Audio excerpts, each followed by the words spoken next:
Hi, everybody. We are here today to talk about digital transformation.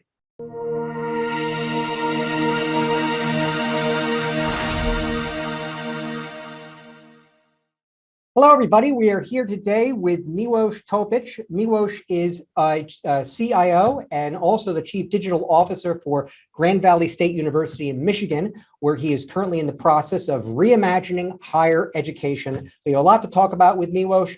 Thanks so much for being here and for your time. Thank you for having me, Michael.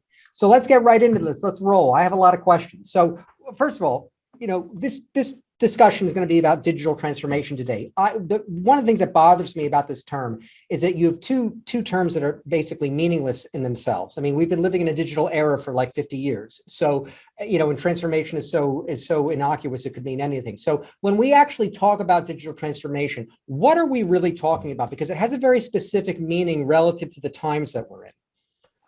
I think your assessment is spot on, especially transformation tends to scare people.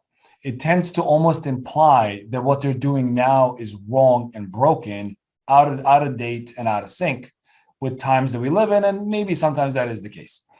How I look at it is it's really the easiest ways to understand it and how I've seen it implemented successfully in different organizations.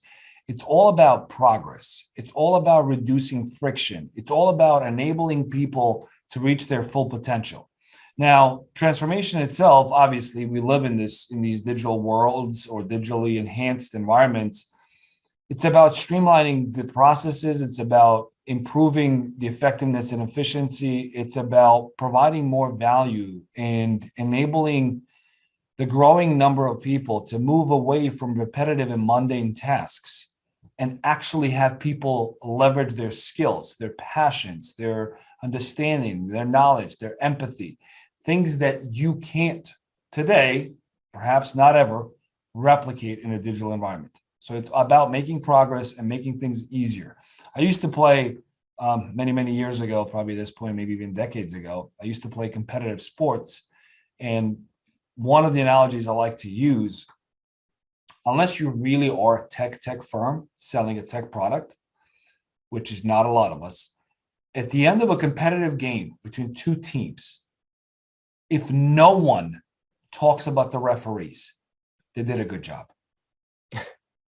So you got to find yourself to lead. It's a delicate balance between need to lead an organization in a transformation, but not to make it all about yourself and your team.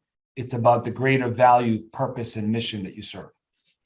Got it. So I want to throw something else into this mix, into this definition. So for my understanding, and you can correct me if I'm wrong, because I could be completely wrong, and I could have just my own idiosyncratic view of this, is that everything you said is true, but that it is unique at this time that we're in. It's uniquely true within the context of all of these new technologies that we're seeing that are all kind of coming to maturity at the same time, and they're all converging on each other. That, while everything that you said is true, that it's also taking place within this new environment where we have AI and we have machine learning and deep learning and Internet of Things and new computing paradigms and 5G, and they now need to talk about 6G and augmented reality.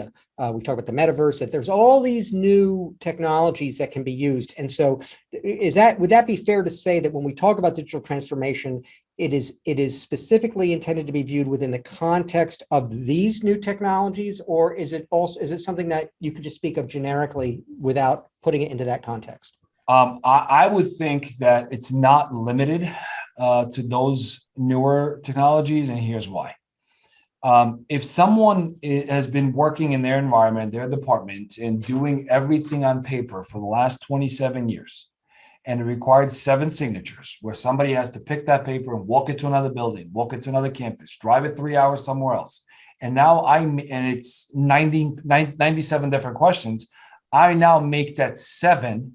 And then go from 7-step approval process to 2 and make it online where the workflow is seamless and it can show up on anybody's phone and any device, and they can respond and they can be nudged when it's their time to get engaged in the process. That's digital transformation. Now, it's not shiny to many, but to that organization, it absolutely is. Think about all the time and value you provided to those people. Mhm. Now, one more thing that you've listed a number of technologies. I'm a little bit of a skeptic on that end, and here's why. Many of the things you mentioned, I think are overhyped today. I think are marketed to high heavens, and they really haven't been delivering. I've logged into certain metaverse environments, and you know what it looks like? Second Life from 15 years ago, right? Grainy, falling apart, half the body's missing, not really that engaging. We talked about VR, AR, XR environments. Many of them, now we just got some of the latest technology here in our innovation lab from Microsoft, and we're exploring those, but many of them are still these bulky headsets that no one's going to walk around with, right? So unless you have market adoption, unless at least 20% market penetration, and it starts becoming a thing that people are using in their daily lives, it's still in its infancy. AI. I worked with a number of vendors and partners over the years who come in and they, sell their product or service as an AI centered, enabled, capable, and so forth. And you look under the hood, and in some cases it's autocomplete and spell checking, right? Highly unlikely to be the understanding of AI that you and I have. But technically, if you were to follow the definition, sure, falls under lazy AI, so you could be attributed to that. So I think there's a little bit of a, I don't know who said this. If I would love to give him credit, but I remember either reading somewhere or watching a video, and this gentleman was talking about how market segments change and how companies position themselves.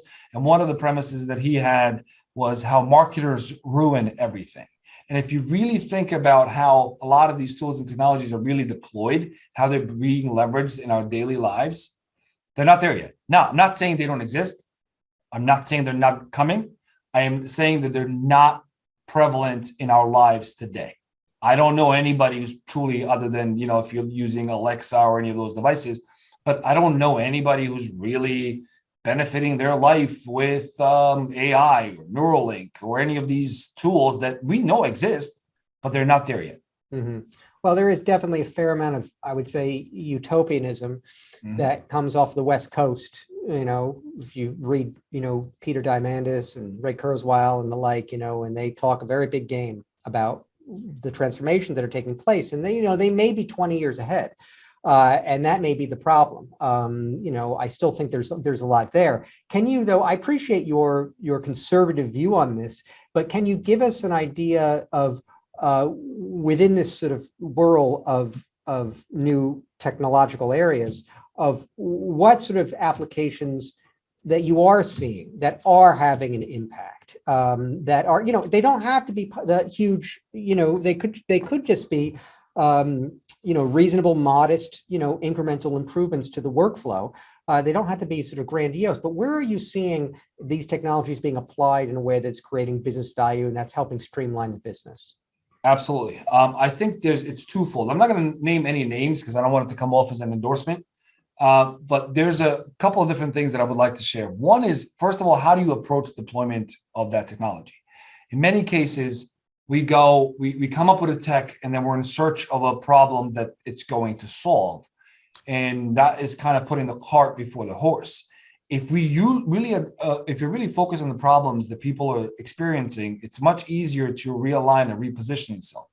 There's one thing that we're currently exploring with and experimenting with, and we're doing a little bit of our own kind of code development with this organization. And that is, let's not go to students and tell them, here are the classes we have for spring, fall, summer, have a nice day, right? No, have them put in their life. When are you available? What are your passions? Maybe I'll run you through a particular personality assessment tool so I can really figure out your strengths and affinities and interests and passions. And then I can show you careers and degrees that really align with your personality. If you're 20 or 18, or we have adult learners who are coming back to school in their 30s or 40s or 50s, you're a formed individual. And if you have really strong affinities on the left side or right side of your brain, there are certain careers that would be a better fit for you and your environment. And then let's feed your schedule. You can't take a class at 8 a.m. every morning because that's when you take your kids to school. Or you can't do it at 7 o'clock at night because that's when you make sure that your parents or grandparents take their medicine and they get their dinner, right? Let's figure out the environment, your actual life constraints that you have. And then we'll figure out a way, how do we have education be that golden thread in the very fabric of your life, as opposed to a standalone environment. And I think that's one of the things that has influenced how long it takes to complete a degree and perhaps how much it costs for a lot of people. I like the way you think. I always say that myself. There's no such thing as technology projects. There's only business projects, and technology is just there to support that. Don't start with the technology. Absolutely. Start by understanding where there is potential for business value and how you can reimagine how business value is created. And then you can turn to the technology and see what's realistic and what might help solve some of those problems, for instance, that you just outlined with, reimagining the experience. And by the way, if that was the way education was designed when I was an undergraduate, I probably I would have been a much happier camper. So I definitely think you're definitely onto something with reimagining higher education. I like the way you think. I've talked to a lot of people about digital transformation, and they seem to believe that if you don't know where you're going and you don't know what you want entirely, that you can still get started, because whatever you want to do is going to require the data to be migrated in some manner. And so being involved in data centralization and data migration and data cleansing initiatives is an excellent use of time, because when you do figure out what it is that you want, and when the technology does stabilize, that these things go from being pie in the sky to being, realistic and achievable, you will be prepared. Do you think that is fair to say? And is there anything else that you'd like to add to that in terms of how to prepare yourself for digital transformation initiatives? I think it's a valid point. I think there's some rounding of the edges that could be helpful. And here's my position. First, we're currently running a proof of concept with an organization that provides a kind of a data platform in the cloud. And we're pulling in all of these systems right now to try to figure out, how little do we really truly know about certain areas. And we're trying to find those causations and correlations on which we can act. So 2 things. Absolutely valuable. At some point, you're going to have to do it, especially if you're a larger organization. If you're an individual solopreneur and you're a consultant, you can run it out of whatever you want to run it out of, pay $30 a month for one of these services. You put your clients in, you put a couple other things in, you run it out of Excel, doesn't matter. Once you have hundreds or thousands of employees, it becomes a lot more difficult and challenging, or clients. So yes, you need to do it. The problem is twofold. One, it's really for overwhelming majority of people, this is really not sexy. This is not attractive. Let me go spend and data mine across the enterprise for next 18 months and figure out the classifications and data mapping and data grouping. And nobody wants to do that, short of data scientists and some of the other folks in institutional research analysis who love that, and that's their game, right? So that takes some time. 2, a lot of the current solutions, another marketing or promotional or sales misnomer that I've come across is more of them claim to be able to provide predictive analytics than they're actually ready to deliver on. A lot of the data points are you looking in your rearview mirror. Here's what happened over the last 10 years. Here's how this avenue or this track on the left relates to the one on the right. And maybe they're going to merge up front. That maybe they're going to merge up front. How they're going to merge? Are they going to merge? When are they going to merge? In many cases, we still don't know. So it's still looking backwards. And then the third comment that I would like to make on data, I'm a big fan of it. I think it's critically important, but I'm not crippled by it. I think data needs to inform decisions, doesn't need to make all of them. There's something to experience. There's something to leadership. There's something to, I've done this before in 5 different organizations, that also adds to that mix. because, when you talk to statisticians and many others who are in that world, it all depends how you present it. You can make the same data set tell different stories. Which one is the right one? Good point. I'm glad you mentioned leadership because I follow you on LinkedIn, and I noticed that you actually post a lot about leadership. You're always out there sharing and kind of trying to coach people. What are your unique thoughts about leadership within this new era and in terms of how it can make a difference, and what are the sort of axioms of good leadership that you live by? I think leadership is critically important for everything we do. Now, I want to clarify that. I don't mean leadership exclusively limited to people who are in leadership positions. I know of people, and I've worked for and with people who were in my career, not in my current organization, but years in the past, who occupied leadership positions who were not leaders. I also know a lot of people who were 5, 6, 7 levels down, who were exceptional leaders and were leading their areas within their sphere of influence to amazing new heights. So leadership is a trait in how you show up and how you contribute and how you solve problems. It's not a position, title, corner office, car, expense account. That's not leadership.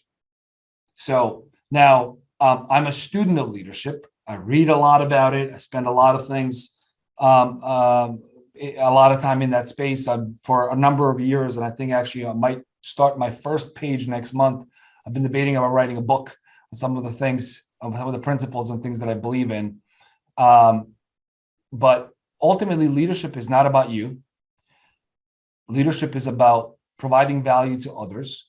Leadership is about having courage to stand up, even if you're the last or the only person standing. It's not about following the crowd. It's not about going down the path of least resistance. It's certainly not a popularity contest, because leadership can be very lonely, right? Everybody's looking to you for a solution or an answer. And if you are the most senior leader in that organization, you got nobody to turn. It's on you, boss. Figure it out.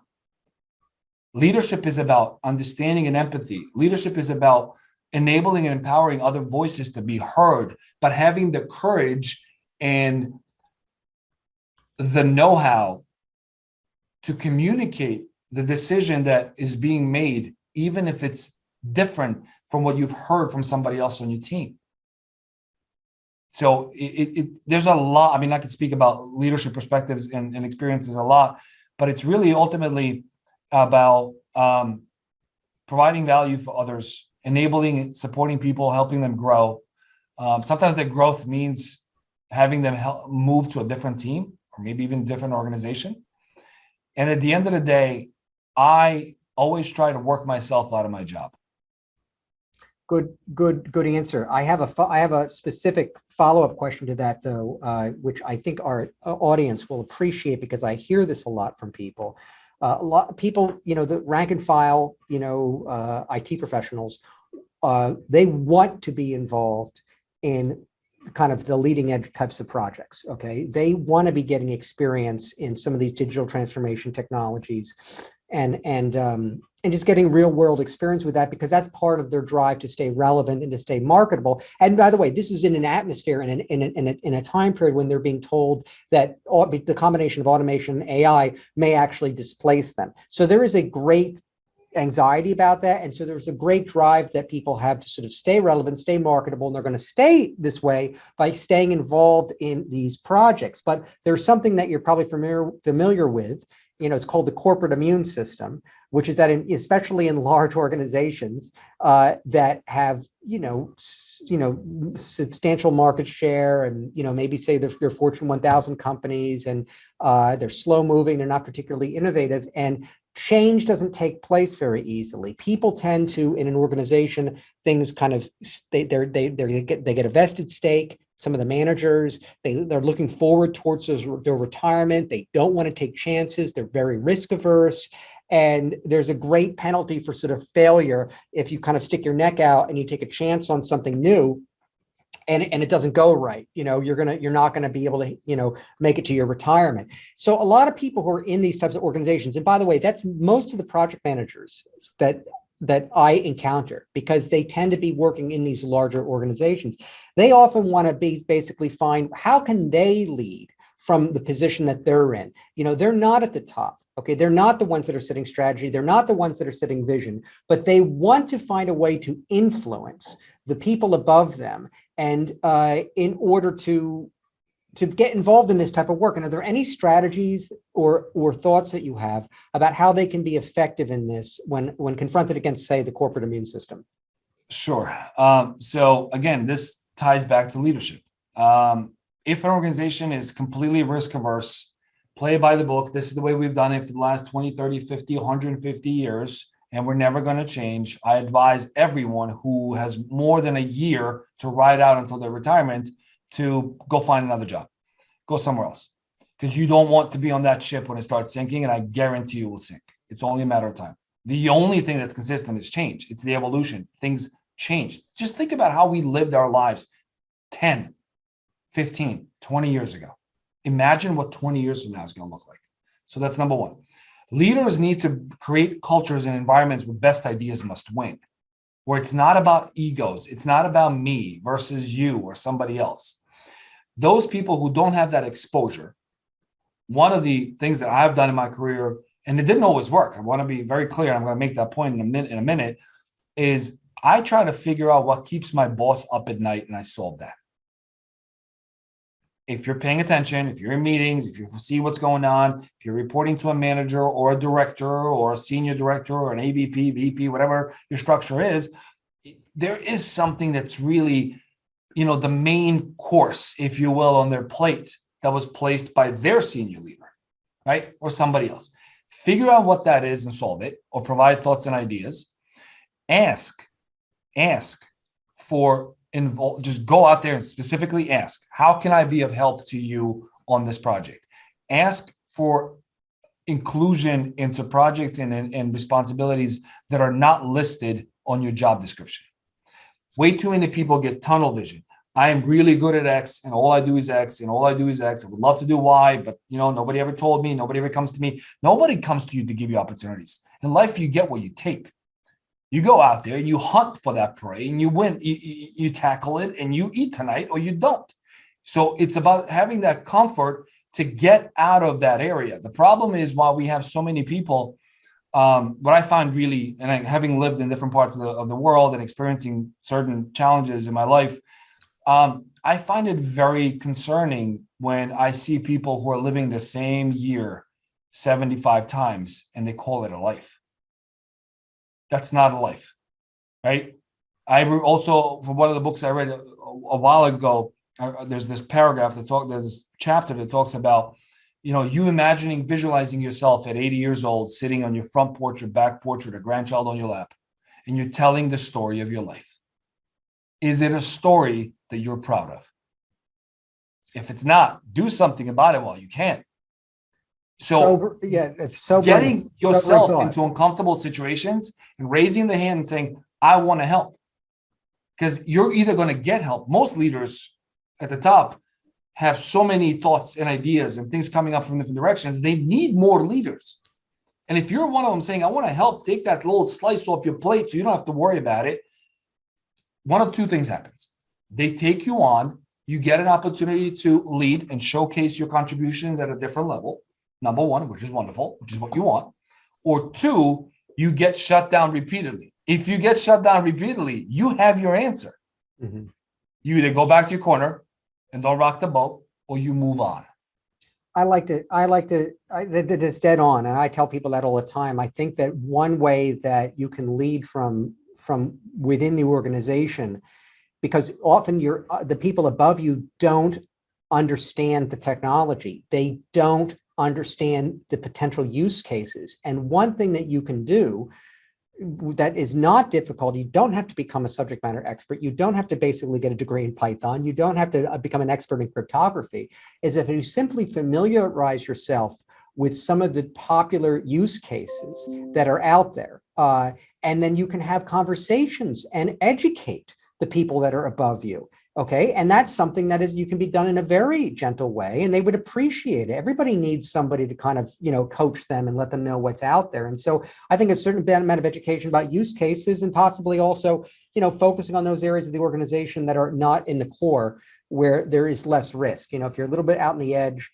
where there's a little bit more of a discretionary money and some toleration for failure, you're probably going to be more successful getting support from above. But I think education is really important, which is, these don't assume that these people understand the power of these new technologies. You may have to kind of explain it to them, and you don't have to be an expert to do that. But that gets me to the next question, though, which is that we are in a very heady world, okay, right now, where there are a lot of new technologies. I know you said that there's a kind of a more prosaic kind of, way of looking at digital transformation, but it also involves the creation of business value in the context of all these new technologies. And education is important, not just because you may have to educate your managers about use cases, but because you want to stay relevant and you want to stay marketable. But there's just too much. No, as even the people in the West Coast say, the utopians, there's no way anybody can stay on top of this. It is impossible, which, by the way, is their marketing pitch for why we have to merge with the machines, which I don't want to get into.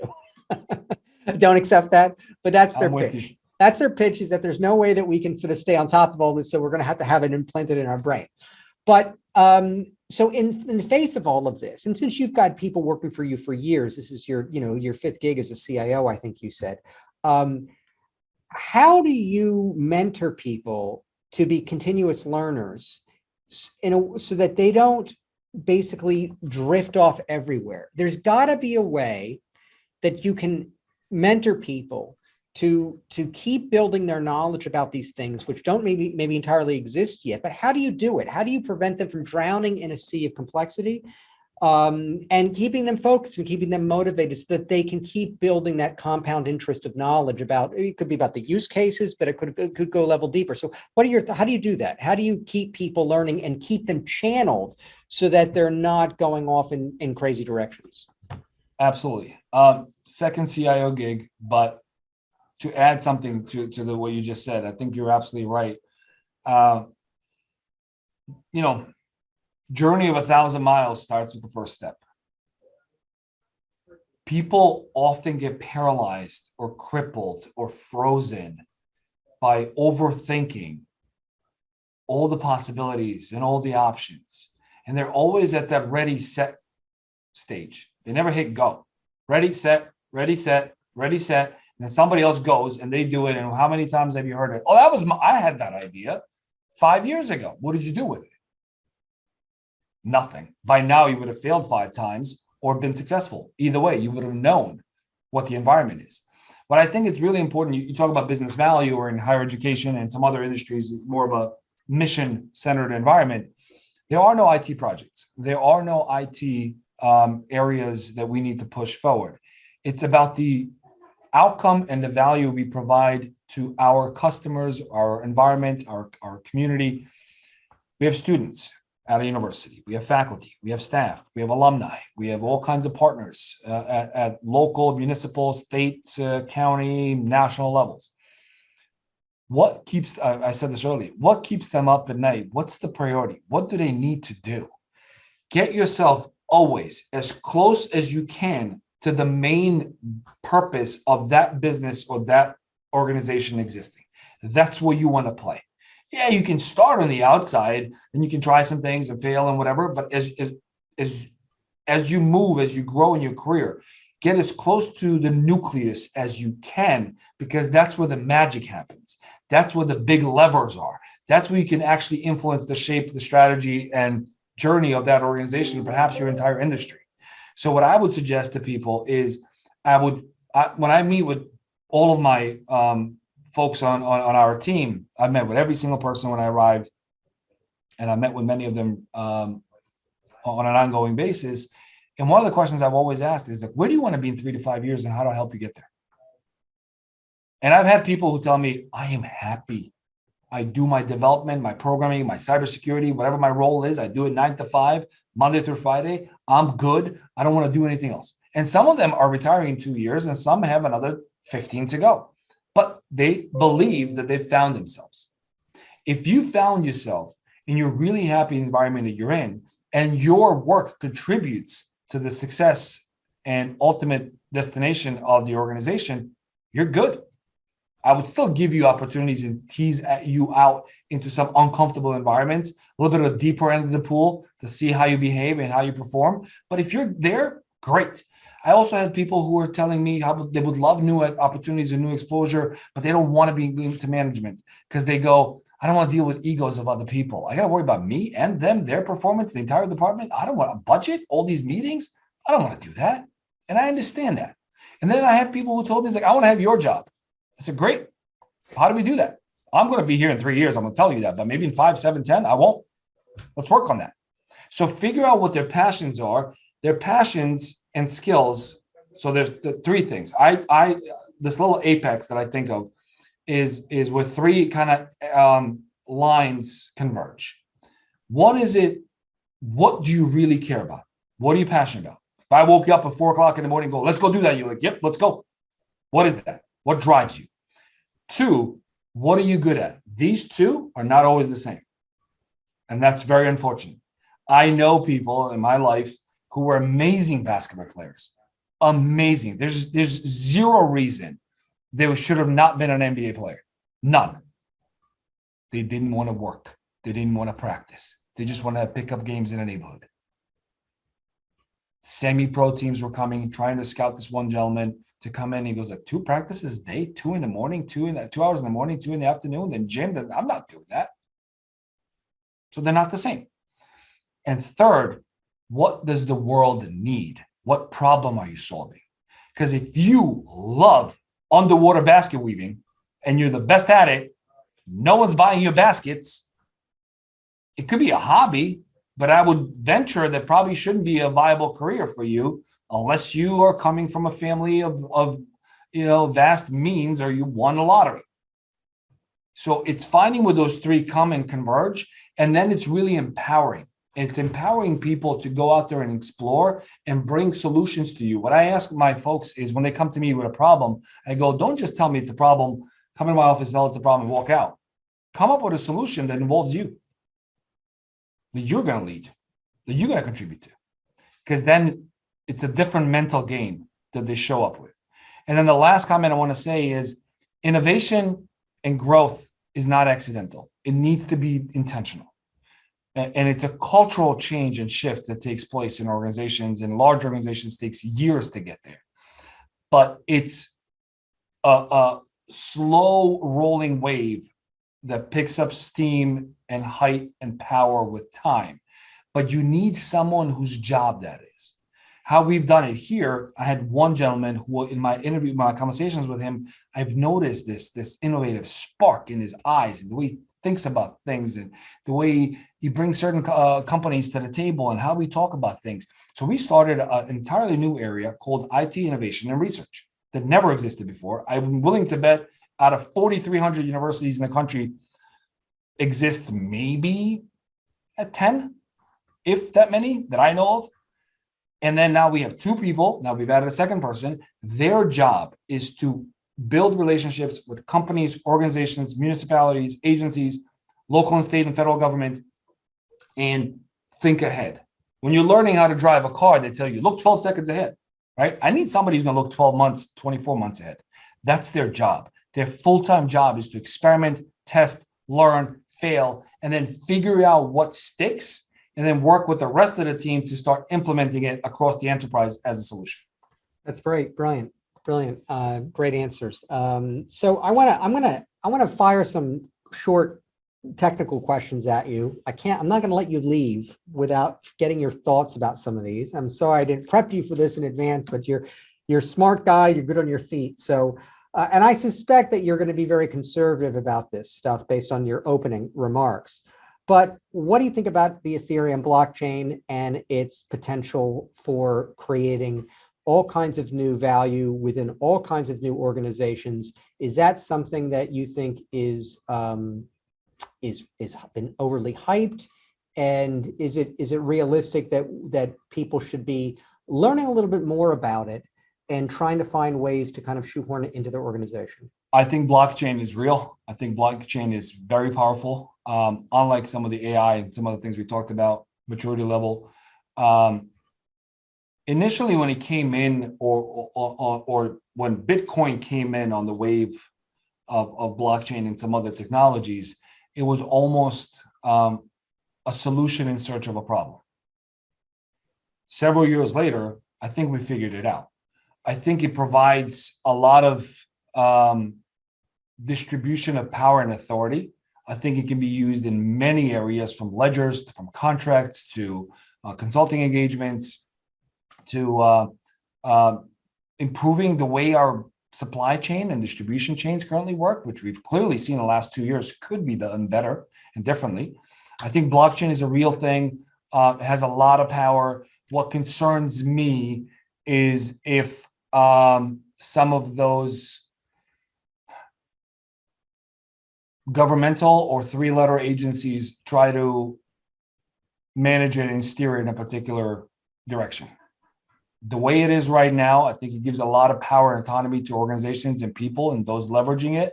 I'm unsure what the long-term play will be, whether it will be managed or enforced in a particular way by a new regulatory body that just happens to emerge. Well, let's hope that that's impossible, technically. I'd Yeah. like to believe that that's not even practicable. And I think that the regulators may be surprised at how difficult that is, in fact, in the end. But I agree with you completely about that. What about deep learning?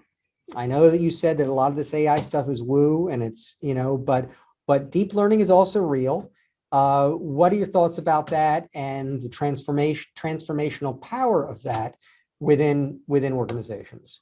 I think it's huge. I think the problem right now is, for a lot of organizations, is the initial deployment and changing the way you do things around to enable those systems to really start producing value, right? If you're looking into any ML, the last time I looked at it, everybody says you have to have at least 30,000 data points for it to make any sense. Many are saying you need 100,000 and so forth. That takes a lot of time and takes a lot of, person power, if you will, to generate and build those into the environment. And then what it also does is this disrupts a lot of the positions in areas that were operating differently for decades.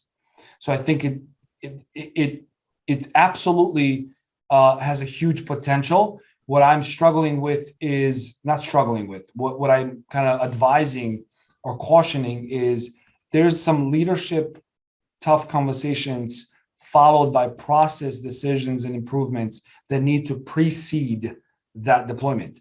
I think the iterative nature of it and how it looks for causation and correlation across different, maybe disparate fields is the way of the future. I think that's where we're going to go. That's why I think higher education will look completely different in a couple of decades, not a couple of years because we move slow, but in a couple of decades, I think it will look different than it looks today.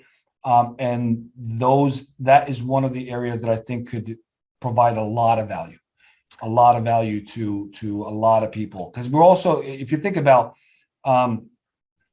there are all these new tools and technologies that are coming in, whether it's self-driving cars or trucks and so forth. And there's a lot of these people who are not fortunate enough to be able to retire. So they got to go somewhere else. How do we help them? How do you retrain somebody who's 57 years old and for the last 30 years did nothing but drive a truck from New York to LA? Well, we could spend 2 hours just on that subject. There's an enormous amount of social and economic dimensions to this problem or this opportunity. We're in an exciting and problematic era as a result of all these technologies, but there are certainly a lot of social and economic consequences that have not been addressed and that people are trying to figure out. It could be very painful and very disruptive. And obviously this is affecting all of our politics as well, whether people are conscious or unconscious of it. It's definitely out there sort of as a theme. Sometimes it doesn't get spoken about, but you can tell that that's actually what's driving a lot of the political climate. I agree. Another one I want to throw at you is what are your thoughts about Internet of Things in terms of its practicality and reality? That one is it's not even a new one anymore, right? It's there, it's here. Okay. Everything now connects. A funny anecdote. A couple of nights ago, Um, everybody in my house went to bed. My wife was upstairs watching TV, and I went to the fridge to grab something, and I forgot to close it. Then I went to the other side of the house to organize something, and I'm getting a text from her. She goes, "You forgot to close it. What do you?" She goes, "What are you eating this late?" I go, "I'm not eating. What are you talking about? I'm not eating anything. I just grabbed something in the fridge." "Well, you didn't close the door." I go, "What do you mean I didn't close the door? How do you know?" So I'm thinking she's in the kitchen. I'm walking around. No, she's not. She was up there. I didn't even know that our fridge had that app, to be honest with you. I don't see a value in it, but it does. And she had it configured where she gets alerts if the door is left open or if the water leaks or whatever else. It's there. It's in my house today. Cameras, right?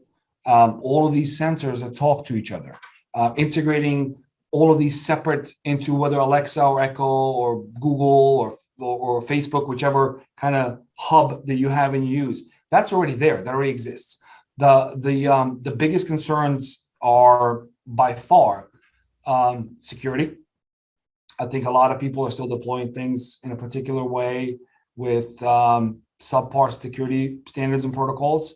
I think some of the companies are releasing their products where you can clearly tell that security is an afterthought, not part of the design, because they're still using some of these old encryption standards and methodologies that we as an industry have decided 5 years ago were not good. But this product was just released this year, and it's still leveraging some of those old protocols. So that's a challenge. I think that's going to grow. It's going to continue to grow. I just hope we all don't start glowing at night from all these devices communicating and sending data back and forth through our homes and our offices all day, every day, because there's no studies on that either, right? If we talk about, what does all of this do for us long term? We're not going to know until we've had it for decades. Mm-hmm. So maybe when I'm in my 60s or 70s, I'm going to go, oh, those last 30 years of that, right? Who knows? I'm not trying to scare people, but I've been around different tools and different technologies in the past that were, at that moment advertised as one to only see decades ago as something else, right? We can talk about baby powder. We can talk about medical doctors saying, oh, smoking is cool and healthy. You should all smoke, right? This wasn't that long ago. So that's why I'm always, I put people first, right? I don't blindly follow tools and technologies. I'll find the one that I need to serve me.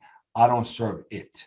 Well, you mentioned folks first. You mentioned the security issues. I think that's really a big one, which is that in a world of internet, total interconnectedness, which is being facilitated by the Internet of Things, the so-called Internet of Things.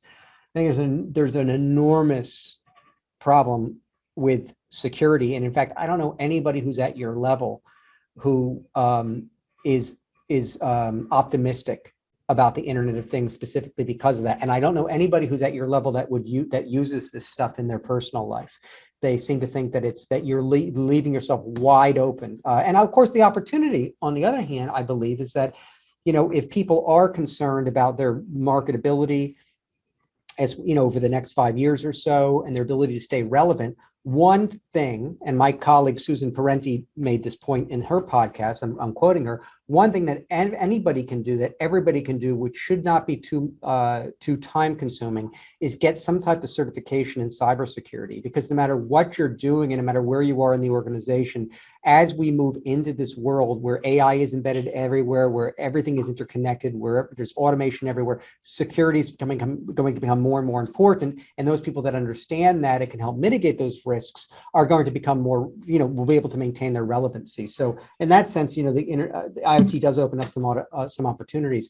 One final question about tech. And we happen to be doing a webcast on it next week.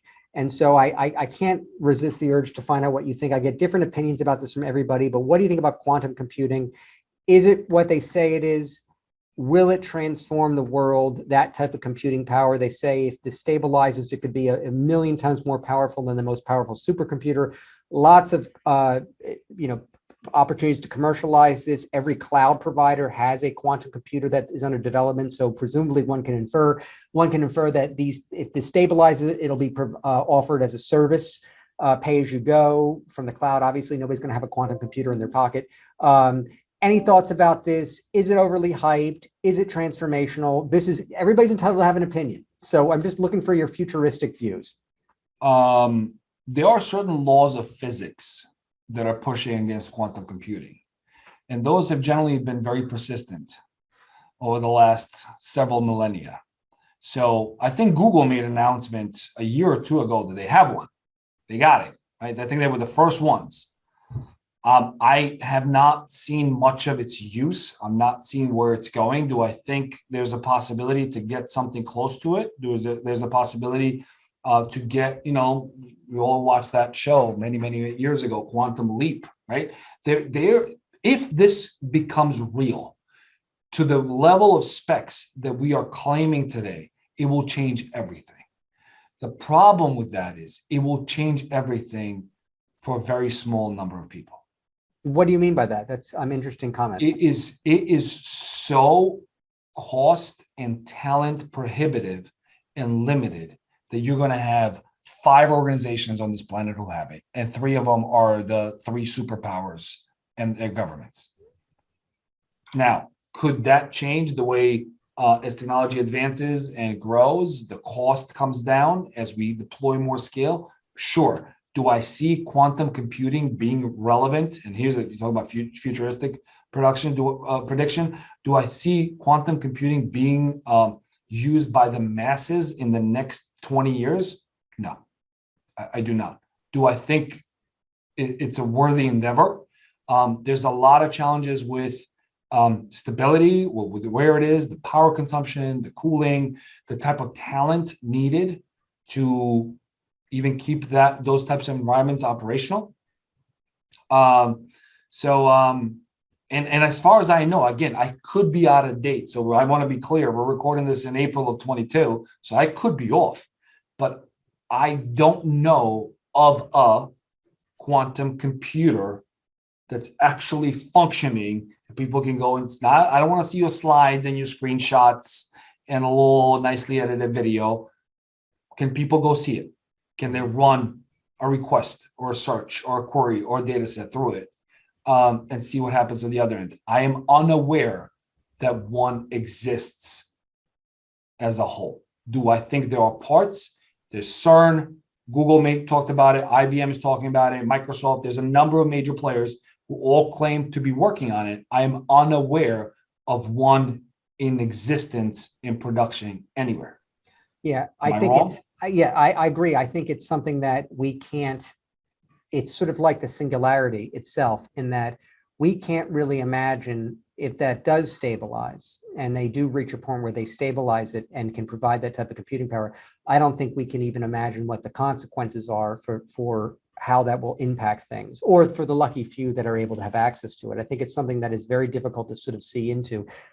We just know that it's as challenging as it is. If it does actually stabilize, it will be extremely disruptive. But we'll just have to sort of wait and see. But Milos, so great to have all of your thoughts on all these topics. It was a real pleasure for me to reconnect with you, and I hope that we can have you back again to talk about more stuff. What do you think? Absolutely. Anytime. Thank you for having me. It's been my pleasure and honor. Talk to you soon. Absolutely. Thank you.